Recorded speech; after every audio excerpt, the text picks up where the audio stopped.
government by the people, of the people, for the people. But the people are retarded.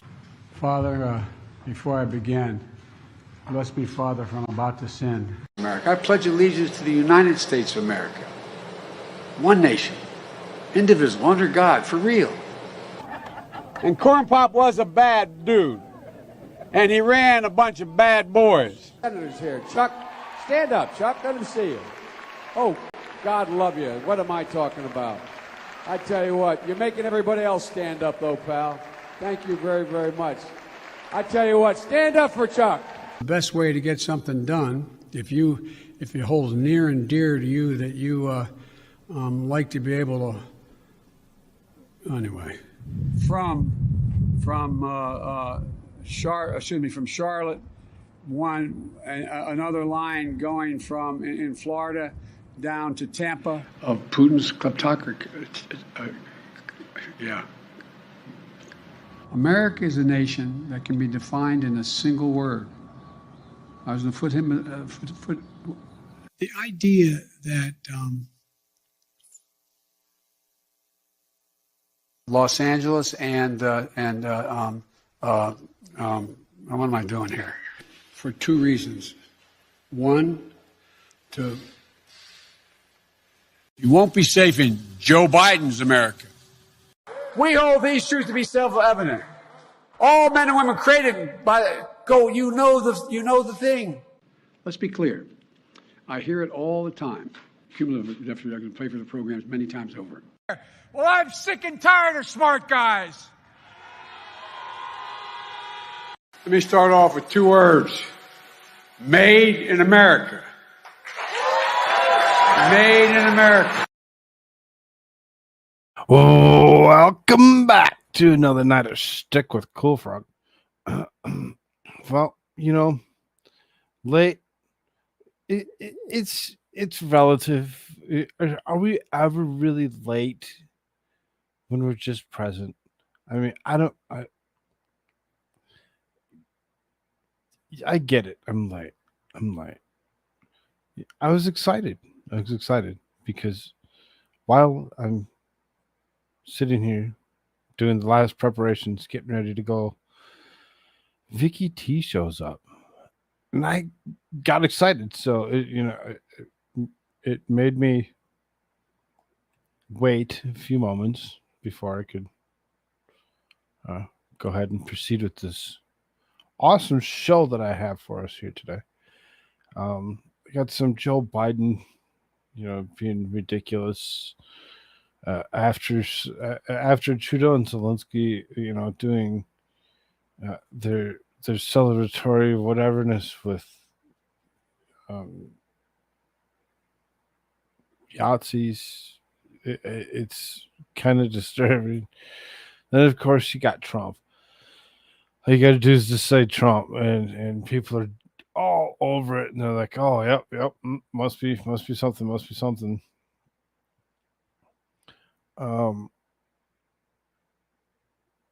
Tubervill still doing his thing, trying to block as much as he possibly can when it comes to appointing military directors.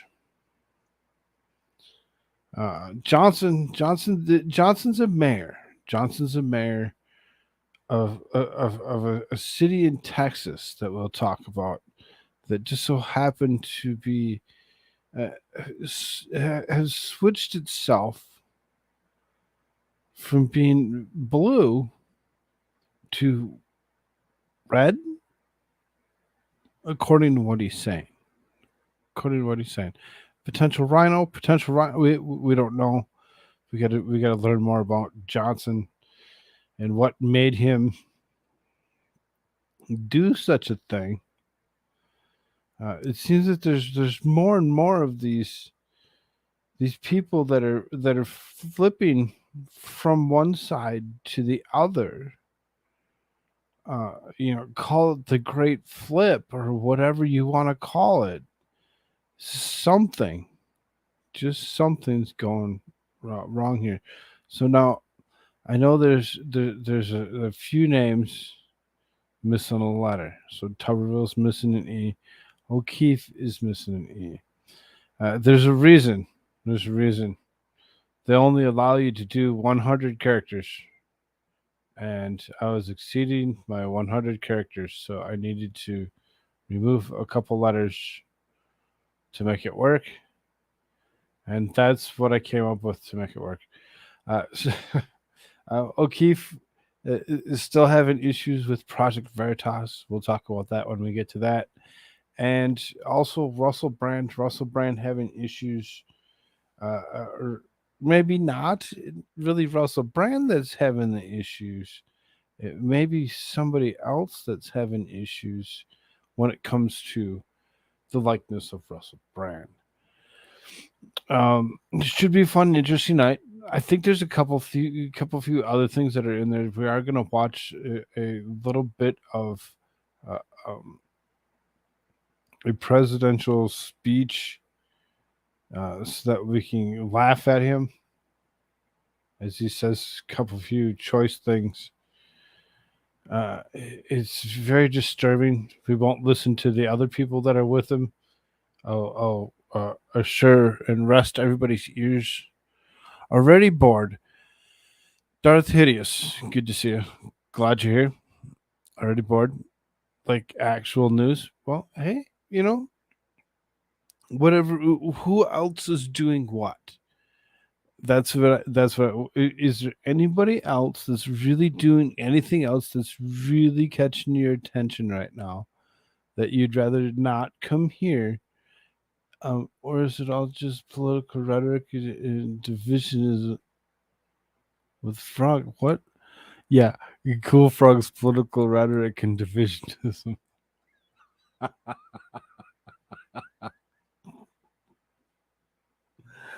You just renamed my show, Darth. Thank you so much. Divisionism or rhetoric and divisionism. Rhetoric and divisionism with Koolfrogg.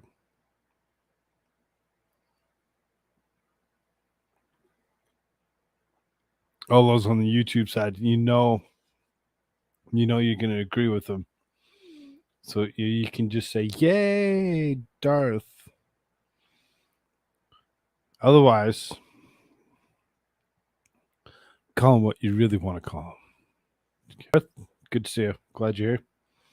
What else we got over here? What's going on? How many people are in this room? It says there's 6. So Boomer, Puffer, good to see you, dear. I'm Frogster. You're sleeping. You're sleeping. You're ready to doze off. Thank you for the watch. If you're still with me, sleep well. I'll try to be as mesmerizing as I possibly can.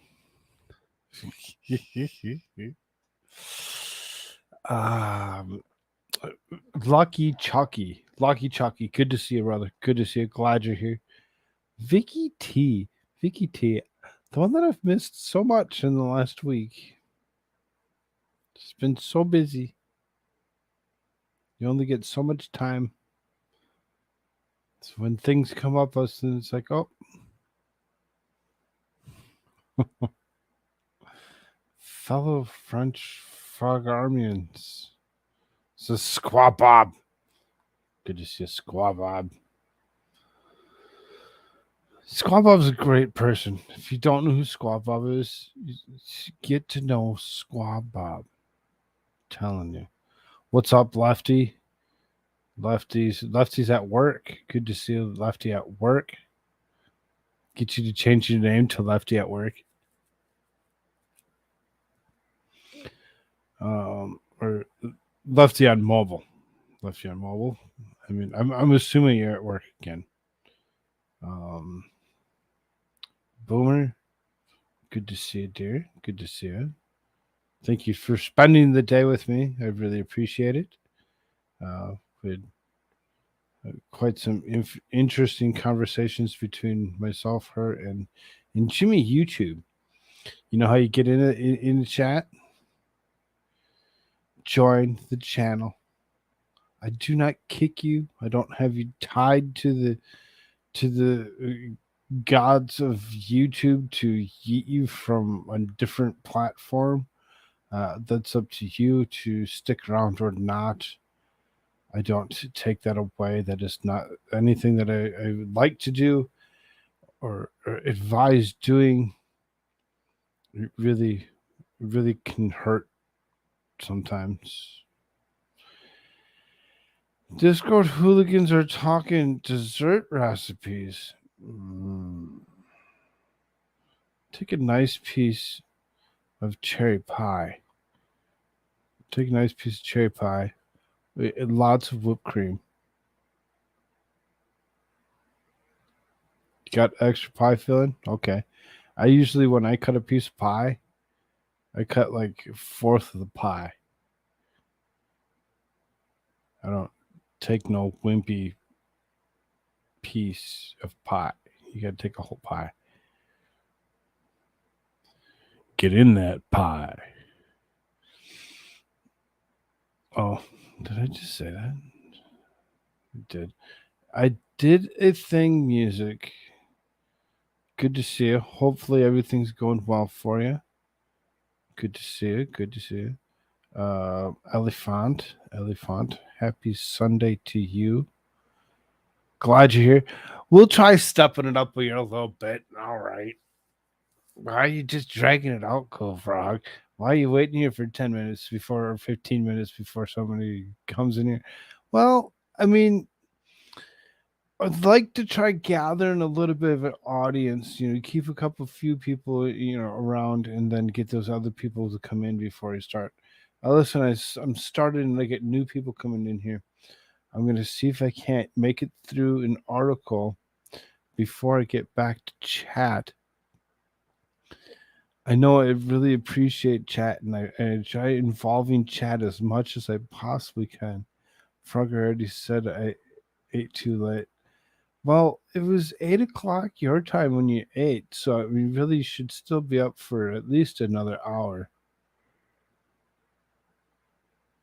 Hit the like and sub sandwich.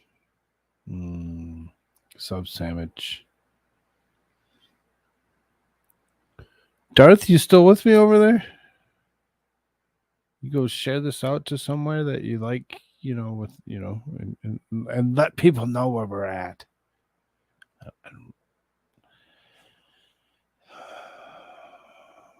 After doing different styles of shows and different things and seeing where things have gone and how people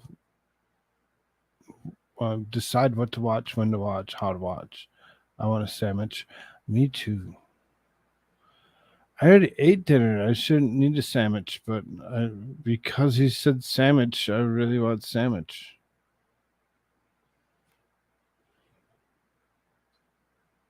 Where's my sandwich jokes? Lisa, the only real person. Is that how that works?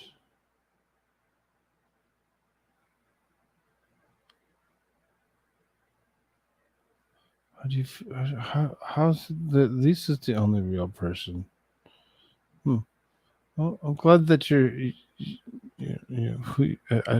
I'm so confused right now. Thank you, Scott. Thank you for the confusion. Thank you for the confusion that lead us right into some more confusion. Trudeau, Zelensky honor 98-year-old Ukrainian World War II veteran who served in Waffen SS. What? Huh? Really? A Ukrainian World War II vet?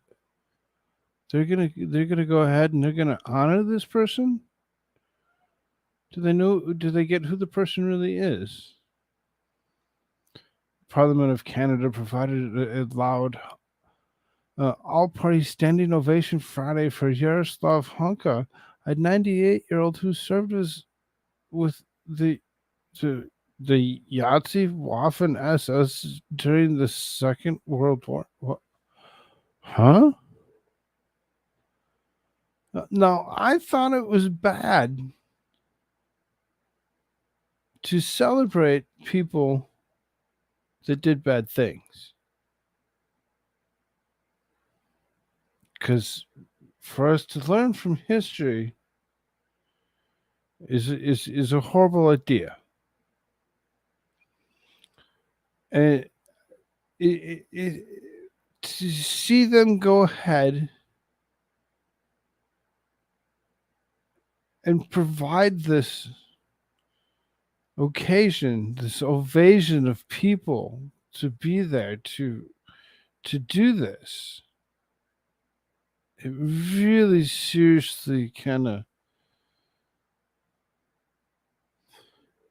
smells of something bad, like really bad. Like there's something going on here that just doesn't make any sense.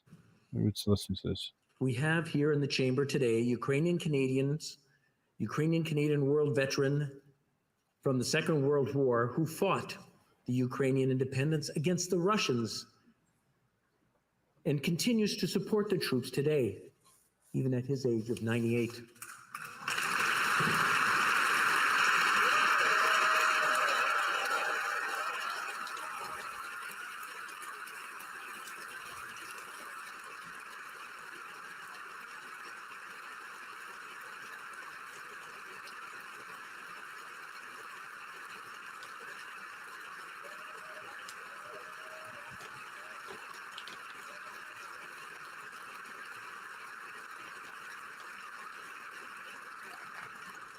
His name is Yaroslav Hunka.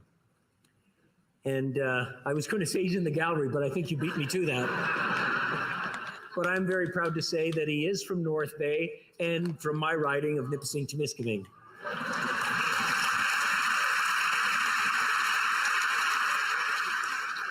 He's a Ukrainian hero, a Canadian hero, and we thank him for all his service. Thank you.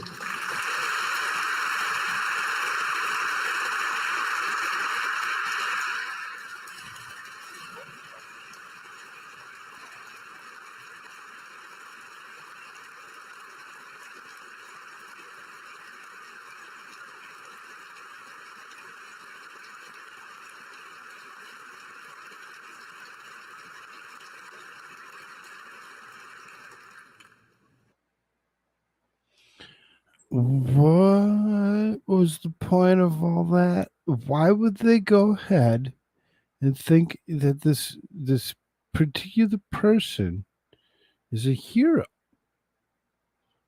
If they were, if they on that side of the, if they were, he was, read it again. Let's read it again. Served with the Yahtzee Waffen SS. So we're celebrating Yahtzees. That's what we're doing nowadays. We're celebrating Yahtzees because it's cool.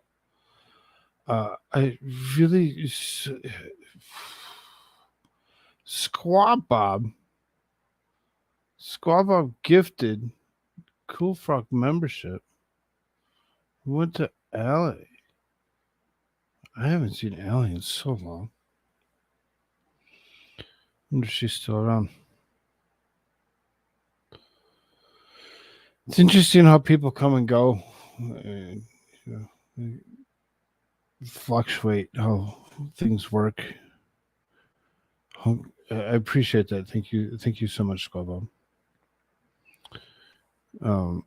Hunka was a soldier with the 14th Galicia Division in the Waffen SS, the military section of the Nazi SS, which was responsible for elements of terror and massive extermination camps and the daily torture of repression of citizens within occupied Europe.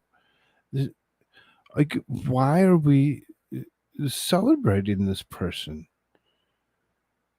Is this how far we've actually gone? We've moved ourselves to the point. Now this is Trudeau. This is Trudeau's left that's ushering Zelensky around to go ahead and praise this particular person for his responsibility for terror and mass extermination. I had to read this article 3 times this morning to even try even picking up even close to why this would be somebody that they would praise. And I can't come up with a thing. The International Military Tribunals that oversaw the Nuremberg war crimes trials declared the SS to be a criminal organization. The Associated Press captions of a picture documenting Hunka's presence, describing Hunka as having fought with the 1st Ukrainian Division of World War II before later immigrating to Canada. The Glacier Division is rechristened in 1945 with the Ukrainian name in order to avoid connecting it to the Waffen-SS. Hunka was a guest Ukrainian President Volodymyr Zelensky and Prime Minister Justin Trudeau. Zelensky was in Ottawa to address a joint session of Parliament to pick up more military aid from the Liberal government. In his address to Parliament, Zelensky thanked Canada for its continued support in the war with Russia and suggested Canadians have always been on the bright side of history. Have they? Have the Canadians always been on the bright side of history? I mean, aren't they held just as responsible for those native tribes of what we like to call American Indians? Because, Canada, the United States, Mexico, Central America, and South America are all Americas. The whole thing is also, when you call it North America, Canada's part of that. It's very interesting to think that they're not that they're on the bright side of history. They're okay for everything that they've done for the the slaughter of the natives and the whatever else and their own wars with back then America, because there were different wars that happened before Canada became Canada. I'm glad that they could go ahead and they could just, put themselves right at the beginning of it and just be like, okay, since Canada has been started, it's always been on the bright side of history. Sure it has. I don't believe it.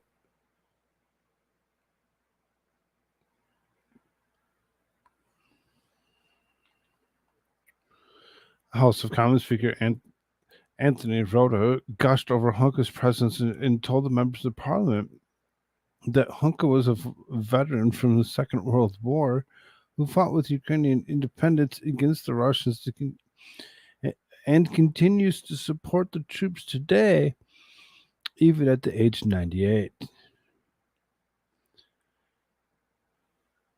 Do we now see exactly who's fighting who? Do we understand that it's Ukraine that is the Nazis that we speak of? That everybody likes to try pointing fingers at and calling at different parties and saying that that's them? when all they're doing is really seriously projecting because they know exactly what they are, and they want it to be less easily known that they're the ones that are the bad guys. And it's really interesting how they've lined themselves up with the establishment of the United States of America, all the way up to that number one resident of the United States of America, Joseph Robinette Biden Jr. Really, just you start getting into this shit, and you really it boggles your brain when you see who and why they're praising these people, but they're telling us that we must take down all those evil people that were that lost the first Civil War. I'm gonna start calling it the first Civil War, because I almost believe that there's going to be another one coming. There's going to be another one coming, and there's going to be lots of people, lots of other countries that are going to be vying for siding with one side or the other. Because just like the United States, people don't like to stay out of other people's civil wars, because they don't want them to eventually just be like, okay, let's stop fighting, let's get along. Nobody wins that way.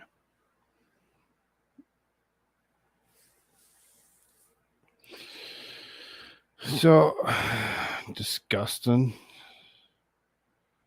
The writer's not critically thought about history enough. All countries have an nasty history. Of course they do. All countries have a nasty history. Just destruction, horrible destruction from everybody. The United States is not exempt from that. They've caused massive damage in multiple places, and they're trying different places are trying to make them pay for it. They're trying to make them pay for it. And it's like, you can only do so much. What's up, Go Hagen? Good to see you. Good to see you. Glad you're here. And who's the writer? Who's the writer on this? David Creighton. So, I mean, I get what you're saying. It is what it is. Gives us the point of where we need to be to understand that something like this even happened.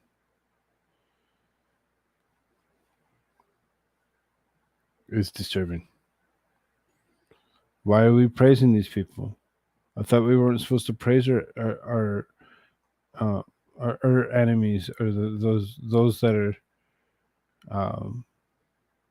from what we figure is the losing side. Oh, because maybe it never lost, because it's still fighting. It's still fighting. Did the fighting ever stop? Do we assume that it stopped and we mark the day? Like, okay, it stopped. We pulled up. It stopped for us. It stopped for us. Did it stop for Ukraine? Did it ever stop for Ukraine? Is this war something that was always meant to be? Always fought over contested land. And then they liberate them, and then they fight over them again. And then they liberate them, and then they fight over them again. Why? Because nobody can just get along. Can't we all just get along?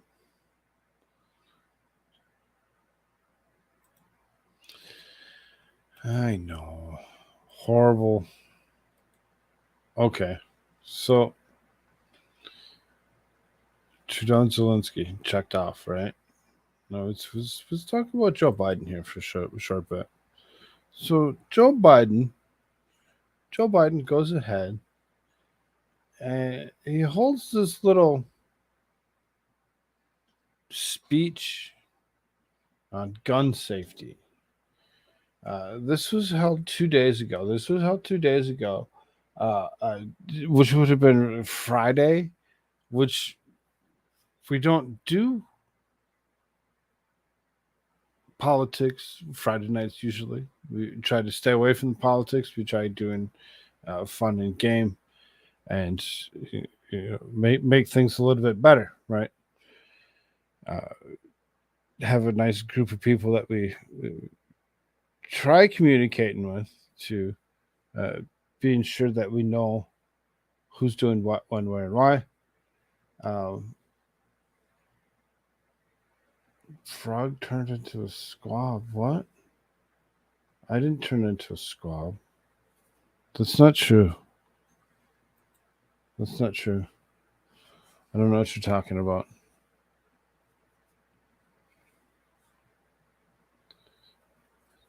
So then, either way,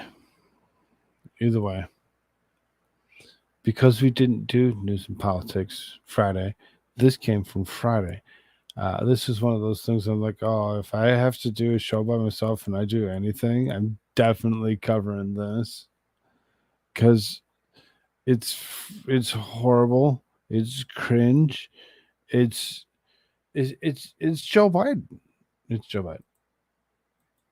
There's nothing you can do about that. So we're gonna go back just a few seconds here. We're not gonna listen to Kamala.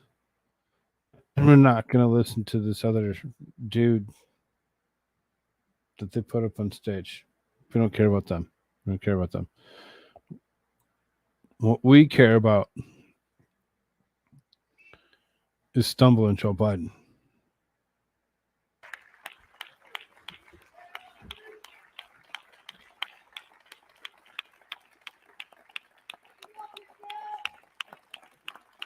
Thank you.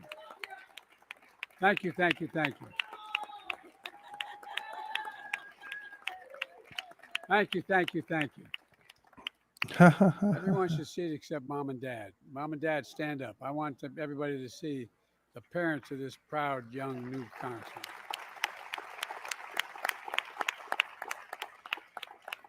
Okay. You did a heck of a job. Congressman Frost, thank you for the introduction. And you've helped power a movement that's turning a cause into reality. You're the big reason why I'm so optimistic about America's future. So many engaged young people. So many engaged. I remember when I was young. We have something in common. I got elected to the Senate when I was 29 years old. The only difference was he was eligible when he got elected to take office. I had to wait 17 days to be eligible. That was 827 years ago, but it was a while. That was 827 years ago.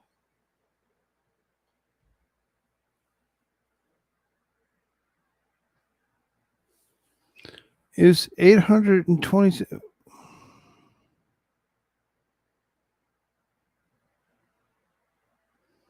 made everybody laugh, even Jacqueline Kamala Harris. I stopped it where she's laughing. I stopped it right where the sign language ladies laughing, signing that everybody's laughing. I believe I believe I got it all at the right spot.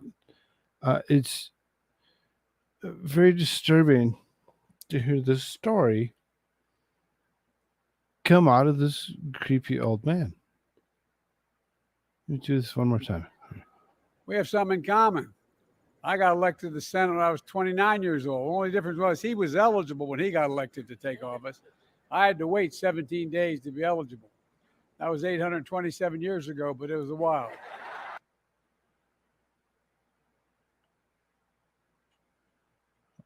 I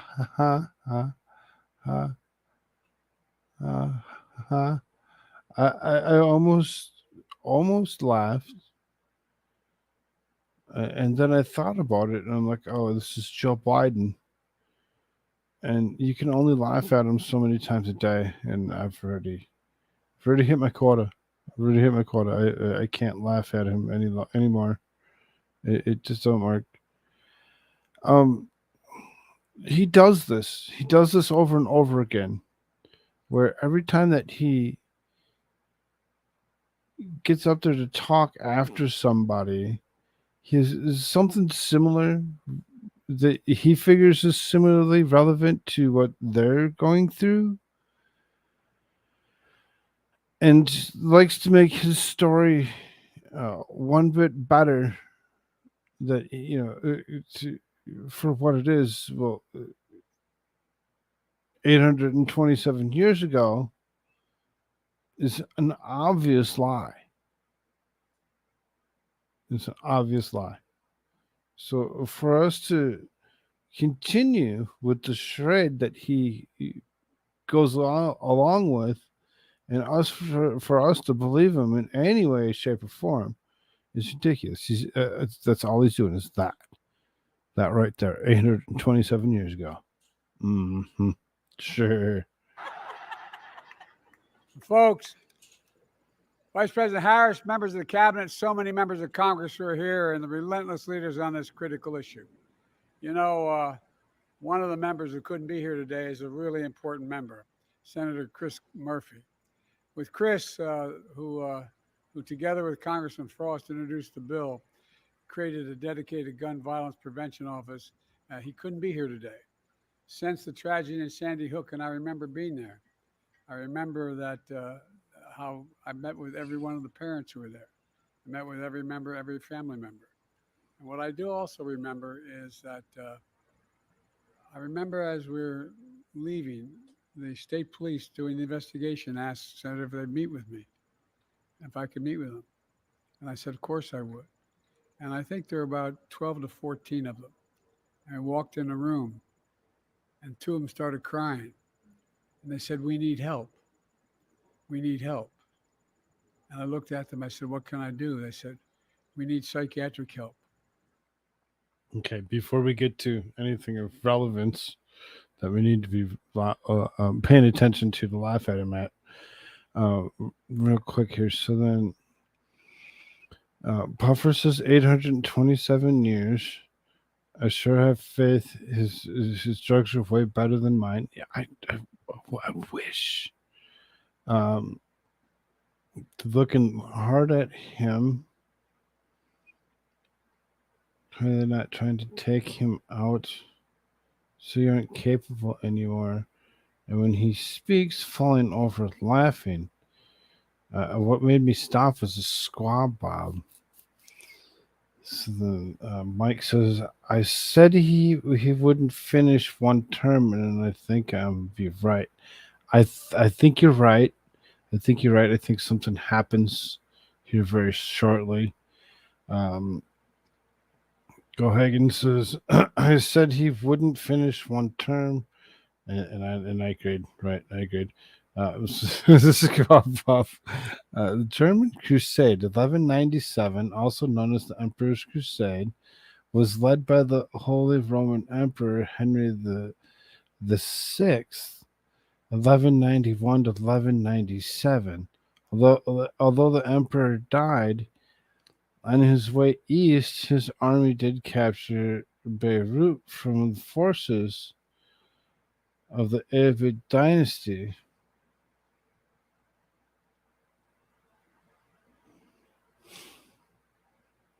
Everybody lost the plot line. I'm waiting. There has to be one more something to come out of Squaw Bob, as well as Joe Biden stood on the steps of the Senate waiting of Capitol Hill, waiting for his day to become senator.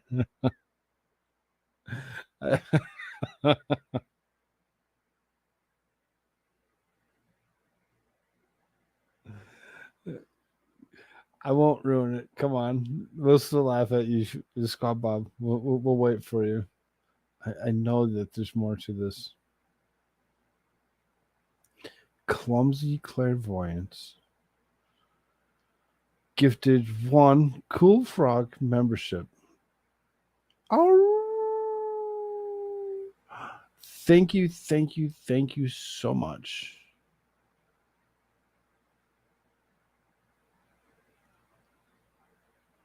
Looks like that went to Digger 420. I appreciate that. I really do. Thank you. 827 years ago when Biden was born. 1196 CE.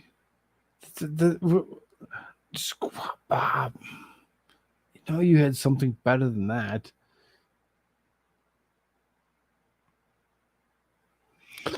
Oh, whatever.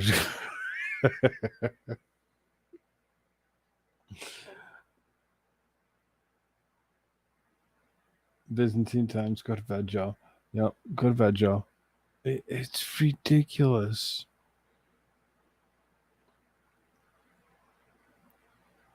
Throw my sweaty carrot at you. We need help. We need help. Anyone who doesn't think that these kinds of engagements have a permanent effect on young children, in many cases alter their entire lives even if they never had a bullet touch them, misunderstands. These were hard and tough cops asking me, could I get them psychiatric help? Why are you so cringeworthy yelling this at me? Do you think this helps when you yell it like you do? You sound like a jerk. People don't like it when you're a jerk. People don't like it when you're a jerk. When you whisper, only some like it. Only some. And for this fool to talk about anybody needing psychiatric help, he must be looking in a mirror. To all the state and local leaders and advocates from all across the country, and to the survivors and families who are with us today, many of whom Jill and I have gotten to know. And by the way, our losses may be different circumstances, but I know events like this are really hard to attend. You want to be here to promote the change, but it brings back all the memories as if it happened a day ago. And I thank you, those of you who are parents, for being here, brothers, sisters, for being here. It matters. You have absolute courage. You found purpose in your pain. Because of all of you here.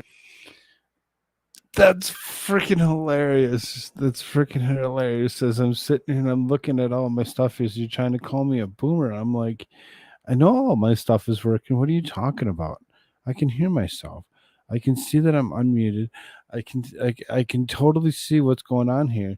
And I'm like, she's calling herself out. She's calling herself out. Way to go, clumsy. Calling yourself out as the muted boomer. Love you, dear. Again, if you didn't hear that, thank you for that Koolfrogg membership. I appreciate it. Here today, all across the country, survivors, families, advocates, especially young people who demand our nation do better to protect all, who protested, organized, voted, and ran for office, and yes, marched for their lives.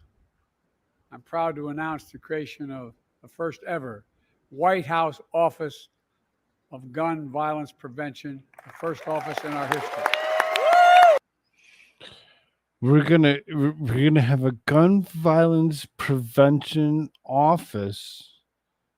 The first in our history. We're gonna hire a heck of a lot more bureaucrats to fill all of those seats to make it worthwhile to build this building.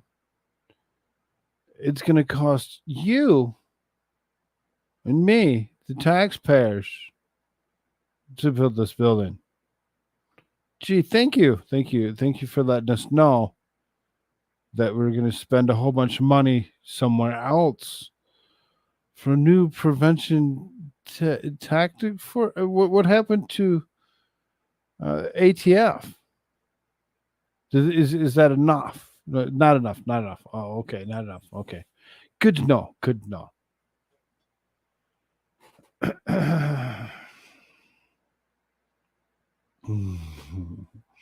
I heard a lot of people say that they think it's the yes, it's the Biden Obama regime. Yes, the Biden Obama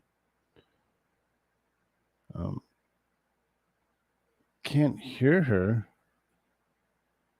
Can't you hear?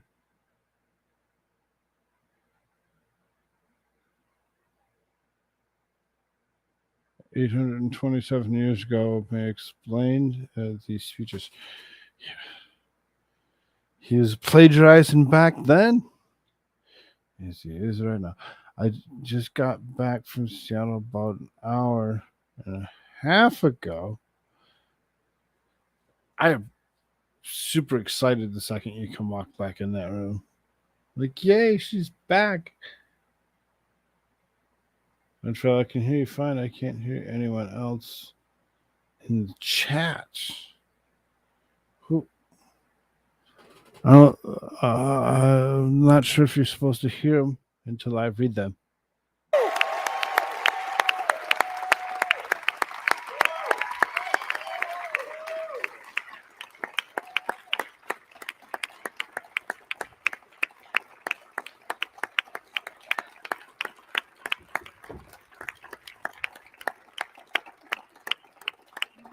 Created by executive order, I determined to send a clear message about how important this issue is to me and to the country.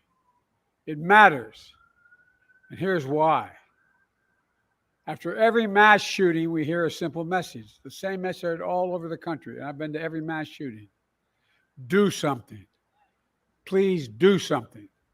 Do something to prevent the tragedies that leave behind survivors who will always carry the physical and emotional scars.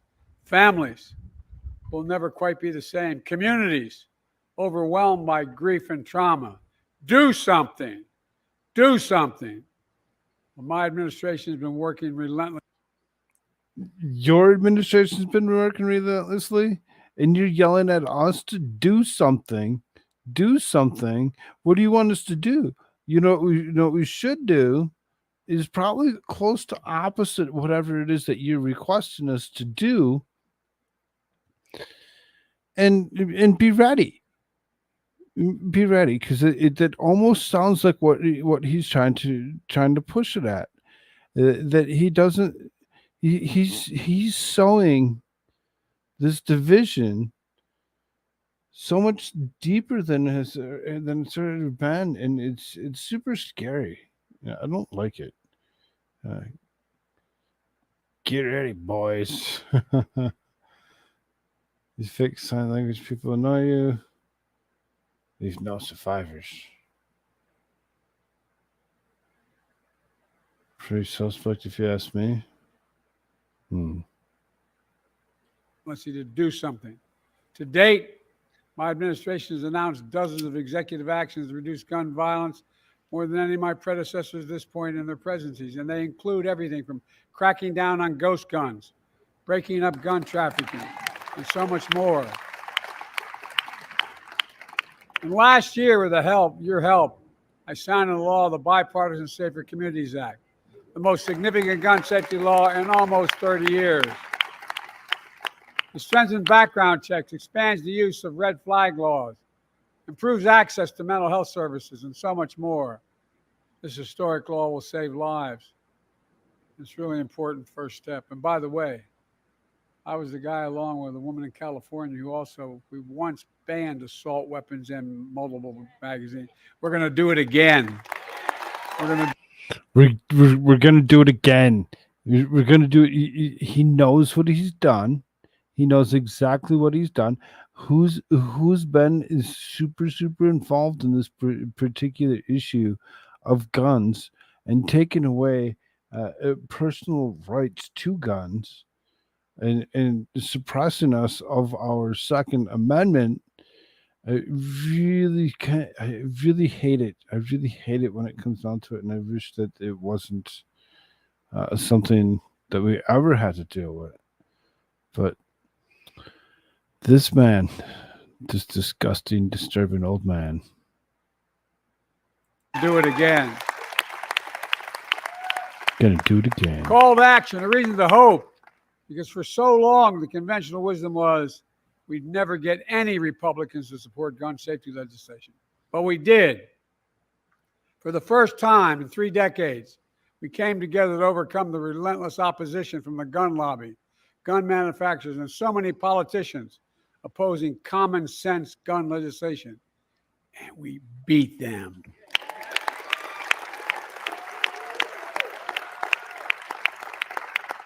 And we did it through a bipartisan effort that included a majority of responsible gun owners. We're not stopping here. A bipartisan what? A bipartisan blah, blah, blah. Doesn't sound like it was bipartisan. I don't think it was bipartisan.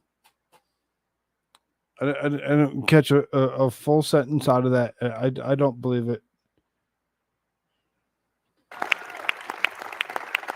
And we did it through a bipartisan effort that included a majority of responsible gun owners.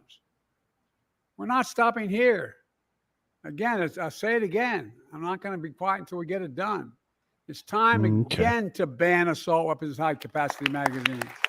He tries to read so fast for some reason. Do you think somebody told him to read You faster? need 80 shots in a magazine. Do I still have the settings up?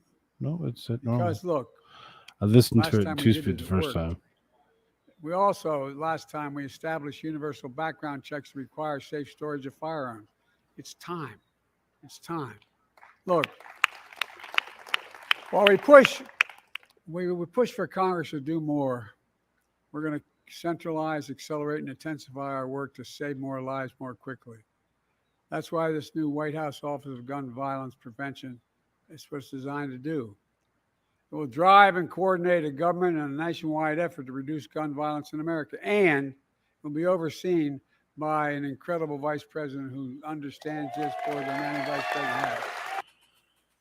And will be overseen by the Vice President of the United States of America.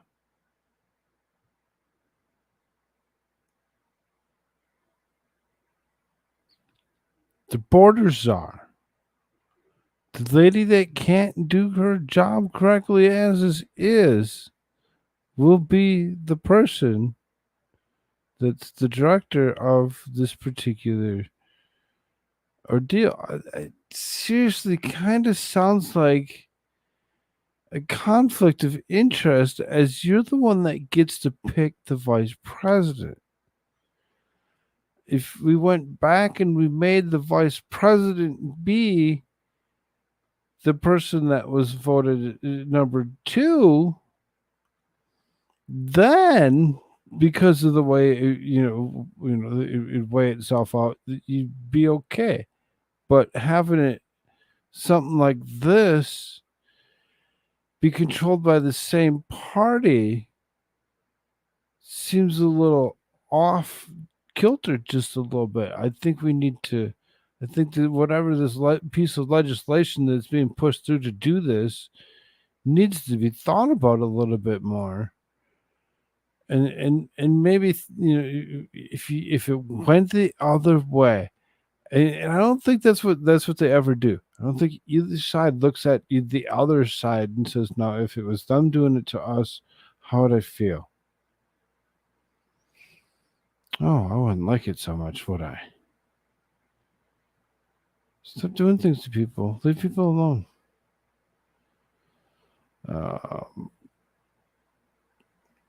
Put Bible reading and prayer back in school. Let teachers teach. Actually help with it. Actually help the ill. I mean, right? Say guns more. Pray for the weak. Mm-hmm. How we protect ourselves from ghosts without ghost guns, right? See, now I got Ghostbusters song in my head. Thank you. Very, very much. I cried all day.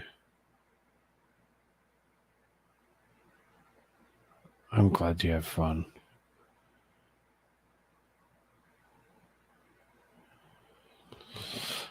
But Joe owns a gun and hires lots of folks who own guns and more. I don't own a gun. If only Joe would join me. People will kill people regardless of weapon. That's the sad thing. Is we take this away, they're going to turn themselves into knife wielding fools. Running the street slashing people.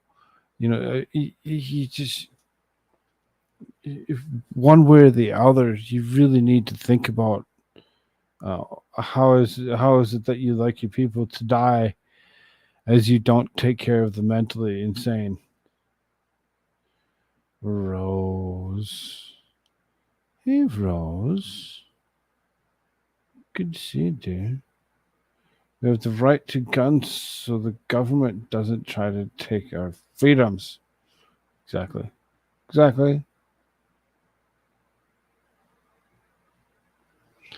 They want to be North Korea or China.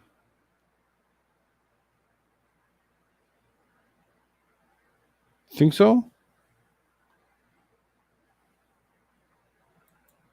Oh, really? That's not hyperbole. That's a fact. She's been on the front lines of this her entire career as a prosecutor, as an attorney general, and as a United States senator. Her deep experience will be invaluable for this office. And Steph, where's Steph Feldman? Steph, I want you to stand up, please. Steph Feldman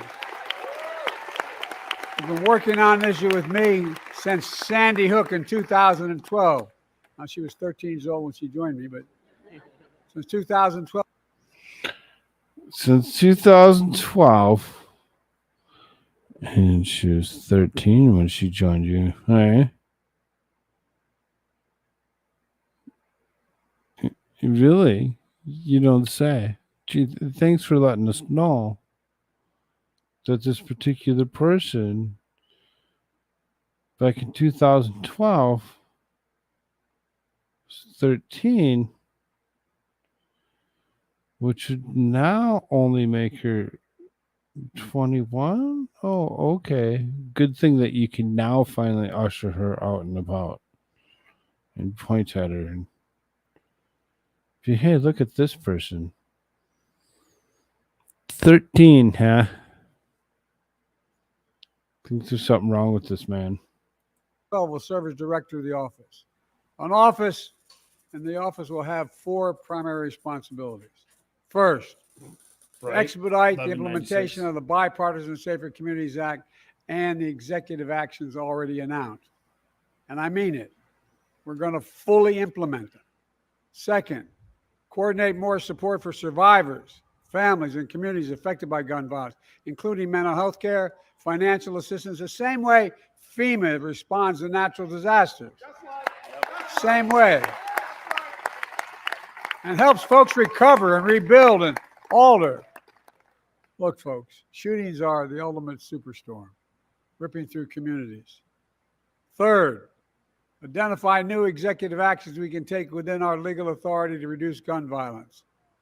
And fourth, expand our coalition of partners in states and cities across America, because we do have partners to get more. We need more state and local help to get these laws passed locally as well, and to strengthen our laws and give us more hope.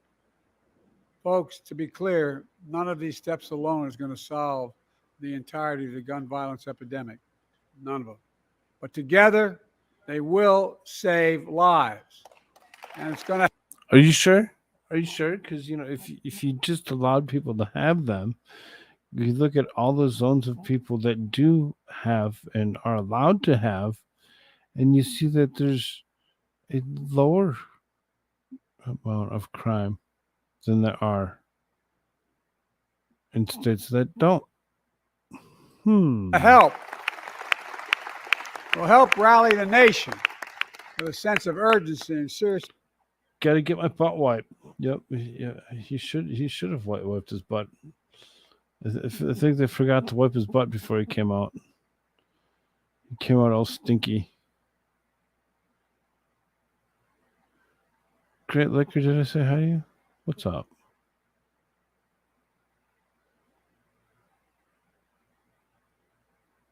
This is the purpose. Today, guns, I never thought I'd even remotely say this in my whole career.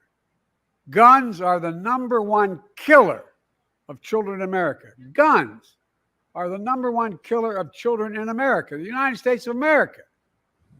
More than car accidents, more than cancer, more than other diseases.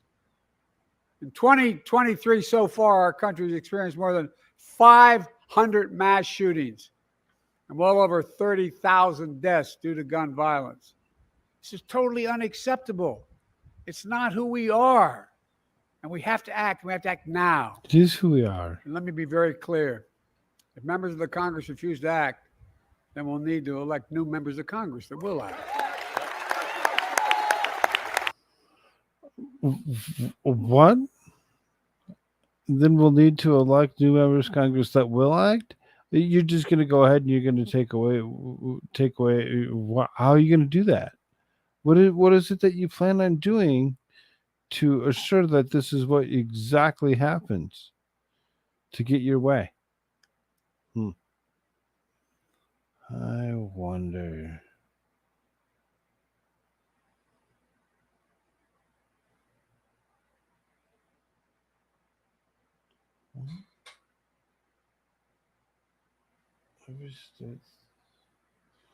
Yo, headed to bed early. Have a good one, Jimmy. Sleep well.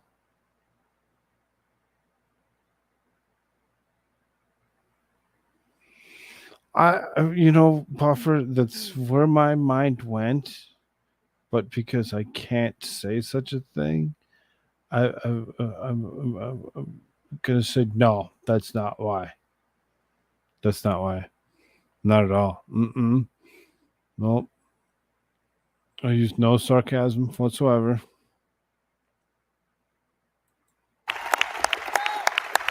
Democrat or Republican.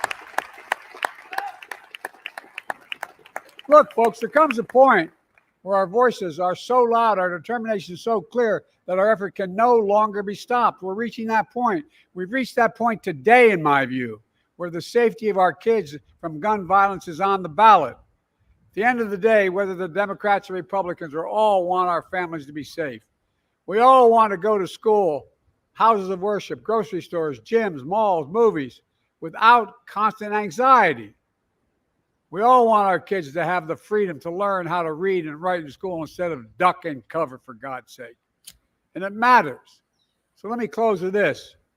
Earlier this summer, I was in Connecticut at a summit on gun safety hosted by Senator Murphy.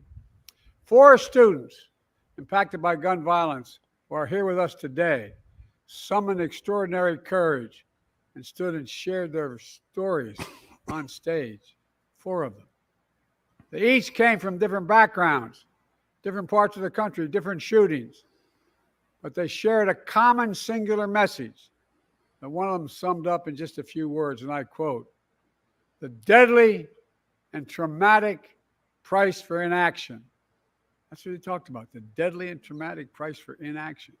They made clear what all of you know too well. That price can no longer be the lives of our children and the people of our country. They spoke for an entire generation of Americans who will not be ignored, will not be shunned, and will not be of uneducated, unaware human beings. That's exactly who these people are. These are uneducated people that are the ones that are doing these particular mass shootings. And I don't care what you say. It seems as though those uneducated just so happen to be right along with the Democratic left. Like they've been brainwashed. It's amazing. Be silenced. And I know progress is hard.